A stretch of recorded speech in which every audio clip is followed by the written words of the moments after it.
Hi everyone, তোমরা সবাই কেমন আছো? আশা করি অনেক ভালো আছো। আমি তোমাদের চম্পা নতুন একটা ব্লগ ভিডিও নিয়ে চলে এসেছি। তো আশা করি তোমাদের ভিডিওটা ভালো লাগবে। তো প্লিজ বন্ধুরা স্কিপ করবে না, স্কিপ করলে কিছুই বুঝতে পারবে না। আজকে তোমাদেরকে অনেক কিছু দেখানো হবে, কারণ আজকে আমি তোমাদের সাথে অনেক কিছু ড্রেস দেখাবো, তারপরে ব্লাউজ বানিয়েছি, তো ব্লাউজগুলো শেয়ার করবো তোমাদের সাথে। তো প্লিজ স্কিপ করবে না, স্কিপ করলে বুঝতে পারবে না। তো আজকে যারা যারা আমার ভিডিওটা দেখছো অবশ্যই কমেন্ট করে দেবে, শেয়ার করে দেবে আর চ্যানেলটা সাবস্ক্রাইব করে দেবে। তো চলো ভিডিওটা দেখতে থাকো, আশা করি অনেকটাই ভালো লাগবে। তো দেখতে পাচ্ছ সকালবেলা ঘুম থেকে উঠে স্নান টান করে চলে এসেছিলাম। তো এখানে সাজুগুজু করে ফুল তুলতে চলে এসেছে, আর আমাদের কাছে এতটা ফুল ফুটেছে কি বলবো, ধোত্রা ফুলগুলো। তো তারপরে দেখতে পাচ্ছ কয়েকটা ধোত্রা ফুল তুলে নিয়েছিলাম। তো তারপরে এখানে সাদা ফুল উঠেছে, সাদা ফুলও তুলে নিচ্ছি, কারণ আজকে পুজো দেবো এখন।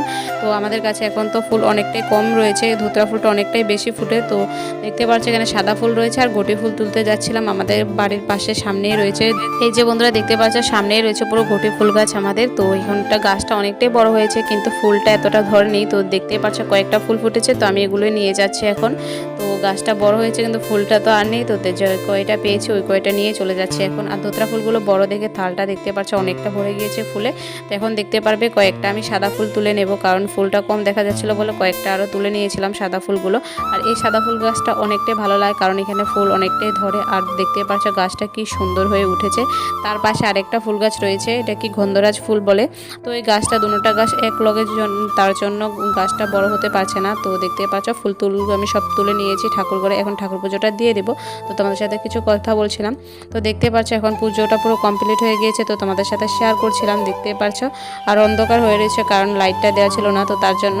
তো আমি পুজো টুজো করে এখানে খাওয়া দাওয়া করেও চলে এসেছিলাম এখানে সেলাই কাজ করার জন্য। তো দেখতে পাচ্ছ তোমাদের সাথে আজকে বলেছিলাম অনেক কিছু শেয়ার করব। তো দেখতে পাচ্ছ এখন আমি সব কিছু নিয়ে এসেছি। এখন ব্লাউজ পিসটা কাটবো, কাটিং করে তারপর সেলাই করার পরে তোমাদের সাথে শেয়ার করব ব্লাউজটা কেমন করে বানাই কি করি। তো দেখতে পাচ্ছ আজকে 2-3টা ব্লাউজ কেটেছিলাম, তো এখন সেলাই করতে বসে পড়েছি। তো পুরোটা দেখাবো তোমাদেরকে কেমন কেমন করে ব্লাউজ কয়েকটা বানিয়ে রেখেছি, তো তোমাদের সাথে ওটাও শেয়ার করব।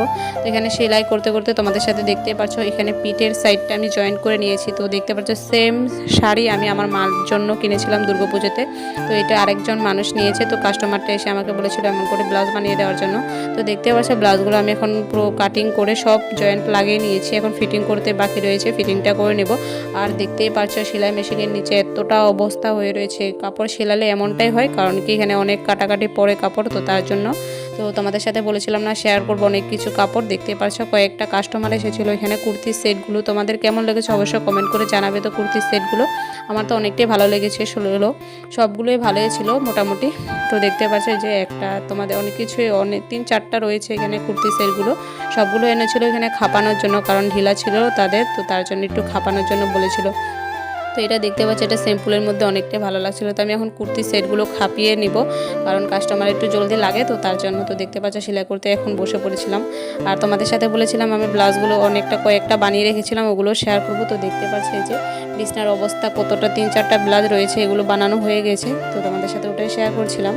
তো ব্লাউজটা এটা কেমন হয়েছে অবশ্যই কমেন্ট করে জানাবে। আর এখানে দেখতে পাচ্ছ নিচে কত অবস্থা হয়ে রয়েছে, লেস টেস লাগানো রয়েছে, তো সব কিছু এলোমেলো হয়ে রয়েছে। তো সেলাই কাজ করার পরে সব কিছু গুছিয়ে রাখবো। তো এখন তো এই পর্যন্ত ভিডিওটা মানে কি বলবো তোমাদেরকে, ভিডিওতে করে দেখাচ্ছি আর তোমাদের সাথে দেখাচ্ছিলাম। এই কুর্তির সেটটা দেখতে পাচ্ছ এটা একজন আমাদের বাড়ির পাশে মানুষের, তো এটা আমাকে এখনও বলেছিল কুর্তির সেটটা খাপিয়ে দেওয়ার জন্য। তো এটা খাপানো হয়ে গেছে, তো দেখতে পাচ্ছ খাপানোর পরে ড্রেসগুলো এমনি অনেকটাই সুন্দর লাগে, ভালো লাগে। তো তোমাদের সাথে কিছু কথা বলছিলাম। এখন পুরো কি বলবো, আমি দিনে সেলাই করতে বসেছিলাম, এখন পুরো রাত্রে হয়েছে, রাত্রে বলতে সন্ধ্যা হয়ে গিয়েছিলো। তো তোমাদের সাথে কিছু কথা বলছিলাম। তো বন্ধুরা ভিডিওটা এ পর্যন্ত, ভালো লাগলে লাইক কমেন্ট শেয়ার করে দেবে, আর নতুন